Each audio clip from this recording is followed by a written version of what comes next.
Congressman Walter Jones with us. Congressman, let's now address the issue of national health care.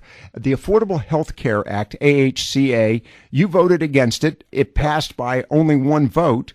A lot of people are wondering, what was your opposition to this bill? It was the unknowns of what the bill is going to do, and I'll explain that in just 1 second. Okay.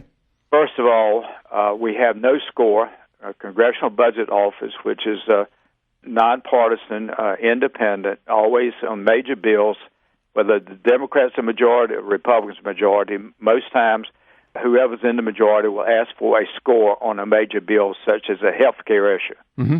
We never had a SCORE. Wow. The Republican leadership rammed this thing through. They rushed it through. I don't care about 100 days. I mean, a president's got 4 years in office, right, no matter who he or she is. So what's 100 days? It's nothing. My party could have been the biggest hero. I said this to the press this week. What the Republicans should have done after Mr. Trump is sworn in is to have an announcement with Paul Ryan and with Mitch McConnell and say, we're going to take the next 5 months, we're going to get the committees of jurisdiction, and we're going to go around to 15 cities or areas of America. We're going to hold hearings with the American people and let them speak about what they like about the Affordable Care Act or what they dislike about it. I said, if they had done that, then come back in May, June, and say we're going to draft a bill, we're going to have the best health care bill America's ever seen, and we're going to bring it to the floor in September.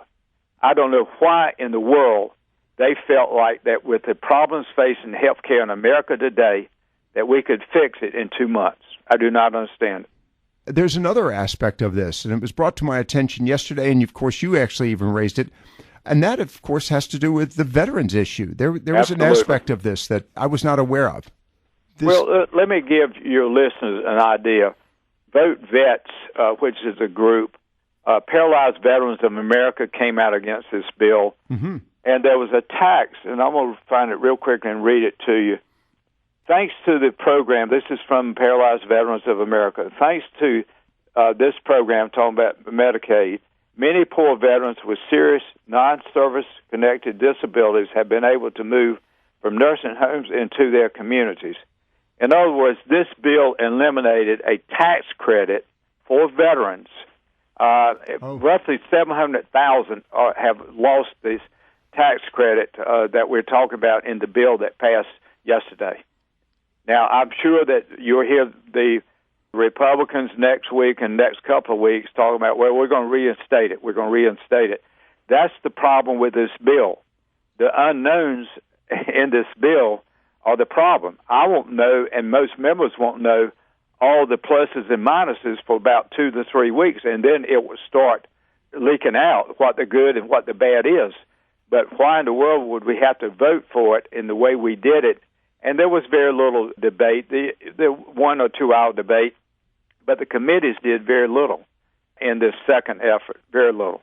This whole activity within Congress, and again, I go back to the highly partisan environment that it is this an effort on the part of leadership just to avoid the activities of politics, to move it through quickly? Is it designed to, I guess, really to streamline it to the point that there is less participation? If that's not the main intention, that's what's happening. Too often, Paul Ryan, in fact, I wrote him a letter about Afghanistan. We get that in a moment. But too often, what they're doing is the leadership will bring the bill from the Rules Committee, which is made up of Republicans and Democrats. Of course, the majority party has the more members in on the Rules Committee. But what we've been doing is just bringing bills out of the Rules Committee instead of the bills coming out of the committee.